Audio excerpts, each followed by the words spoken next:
Mas Umam, apakah ketika ada partai politik yang mau gabung ke dalam koalisi Prabowo Gibran, itu murni adalah keputusan dari Prabowo, ya pasti berkonsultasi dengan Gibran, atau Iya. juga harus izin partai politik pendukung?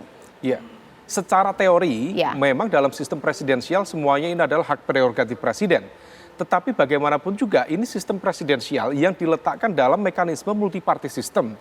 Dan dalam konteks itu maka harus dipetakan dulu ini proses negosiasinya seperti apa. Karena bagaimanapun juga kalau misal ada partai baru masuk ke dalam koalisi pemerintah, maka setidaknya akan ada porsi di dalam kabinet yang harus dibagi secara lebih merata, terdistribusi secara merata.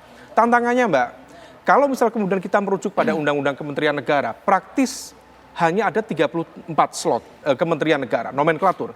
Nah kalau misal kemudian selama ini pengalaman yang ada, porsi untuk partai itu biasanya 50%, selebihnya adalah dari kalangan profesional. Nah kalau misal 50%, 34 dibagi 2 praktis 17 kursi kementerian. Nah kalau misal kemudian 17 kursi kementerian dibagi kemudian let's say ada 4, kemudian ditambah nanti ada 2 atau 3 partai baru, maka kemudian harus menyesuaikan berapa ini pembagiannya.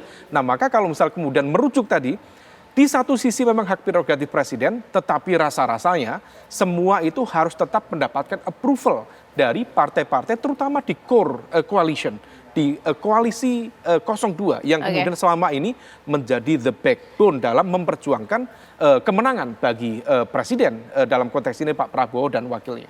Kalau ujung-ujungnya adalah kursi di kabinet, kira-kira mungkin simpelnya begini Mas Umam. Gerindra ini dalam posisi ikhlas atau nggak ikhlas-ikhlas amat sih ada partai mau masuk. Nanti kita minta komentarnya kepada Mas Habibur Rahman, komentar dari Mas Umam dulu. Bang Habib. Ya, tapi secara umum ikhlas atau enggak ikhlas itu dalam konteks politik itu agak absurd ya. Tetapi yang terpenting adalah ada kepentingan yang lebih besar, terutama terkait tadi konteks stabilitas. Stabilitas dalam konteks pemerintahan, jangan sampai misalnya 1 tahun pertama presiden ini yang harusnya punya kekuasaan cukup besar sebagai sistem presidensial, justru dalam tanda kutip dikerjain, dipermalukan pada level parlemen yang justru itu menciptakan instabilitas yang sangat tidak produktif. Oke, nangkap saya. Mas Habib, ikhlas atau nggak ikhlas-ikhlas banget pasti semua jawaban tergantung dari elit partai politik sendiri ya. Tapi kalau memang kepentingannya adalah supaya pemerintahan 1 tahun pemerintahan Prabowo Gibran stabil, harusnya jawaban Mas Habib adalah makin banyak gabung makin baik. Begitu Mas Habib, ini seperti apa? Ya, pendekatannya perlu kami sampaikan bahwa kita justru pendekatannya adalah persahabatan, pertemanan, kekeluargaan ya. Jadi nggak ada kata nggak ikhlas, semuanya pasti ikhlas. Dan kalau kita mengikuti rekam jejak Pak Prabowo dalam memimpin dan dalam konteks berbagi tugas, beliau orang yang sangat fair. Setahu saya, sahabat-sahabat kami di koalisi ya, dari berbagai periode, kalau ditanyakan konteks Pak Prabowo berbagi tugas, semuanya satisfied, semuanya puas gitu kan. Bahkan kalau mau lebih ke belakang lagi, sejak beliau ada di militer ya, adalah Pak Prabowo adalah sosok pemersatu yang tidak sungkan ya membantu, saling membantu dengan rekan-rekannya. Jadi ini kan kita bicara soal bangsa. Saya yakin sahabat-sahabat kami di partai-partai koalisi Indonesia Maju sangat ikhlas ya. Jadi kita pendekatan nggak akan mungkin juga akan ada ngerjain gitu kan. Ada yang dikerjain atau mengerjain karena memang semangatnya sama ya, semangat besar ya, bukan sekedar menguntungkan orang per orang atau kelompok per kelompok dan bukan sekedar jangka pendek.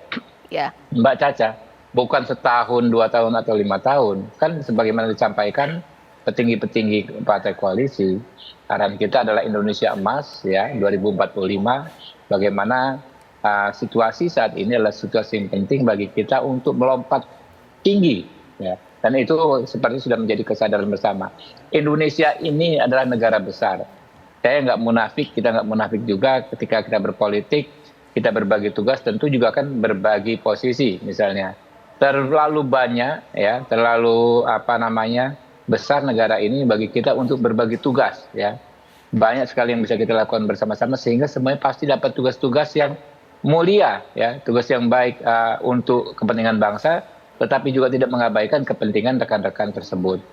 Nah tentu ya ini semua sudah menjadi kesadaran. Kalau saya lihat ya kesadaran di koalisi kami. Jadi jalannya saya pikir akan smooth ya.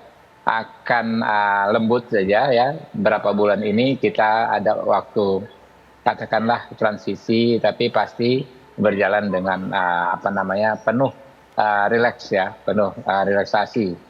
Sehingga ketika Pak Prabowo dilantik Oktober sudah siap ya, format kebersamaannya seperti apa? Apakah semua ada di pemerintahan, lalu yang berjalan mekanisme check and balance itu adalah antar institusi eksekutif dan legislatif ya. Jadi DPR walaupun misalnya partai pendukung pemerintah tetap punya hak untuk mengkritik kalau semuanya ada di pemerintahan, atau beberapa masih ada di luar pemerintahan, nggak ada masalah juga. Oke. Ya, mungkin aja kita Ya, jangan ya, baik. menyempitkan ya horizon kita,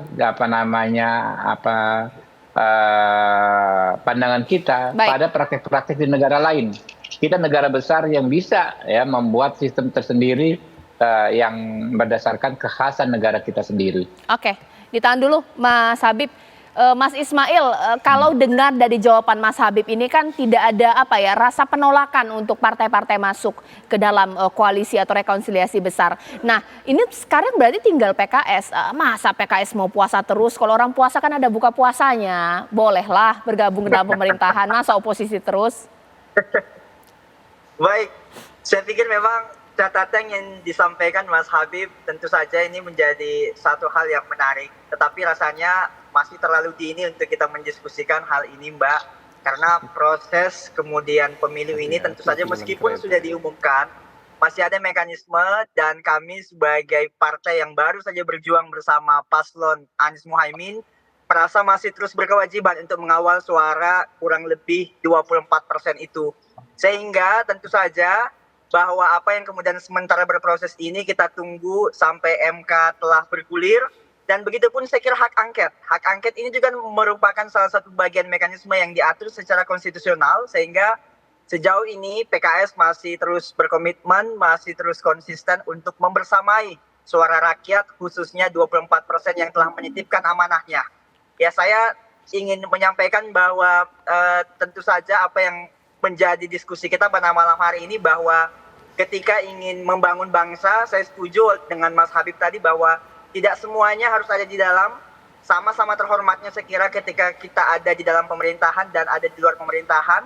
Dan seyogianya memang memberikan masukan-masukan terhadap pemerintah tidak harus ada di dalam. Tetapi bagian daripada kontrol, bagian daripada check and balance itu menjadi satu mekanisme yang mutlak terhadap proses demokrasi kita. Iya. Dan kalau yang disampaikan Mbak Caca tadi, apakah tidak terlalu lama berpuasa?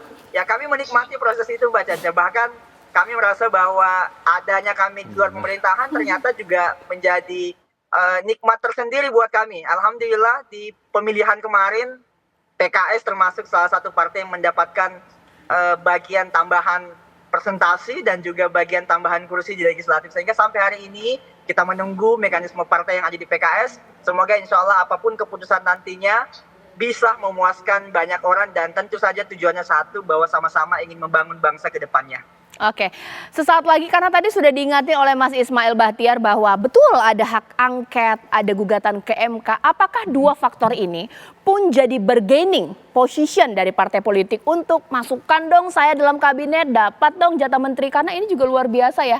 Ini peristiwa politik jikalau memang benar-benar akan running pemirsa sesaat lagi.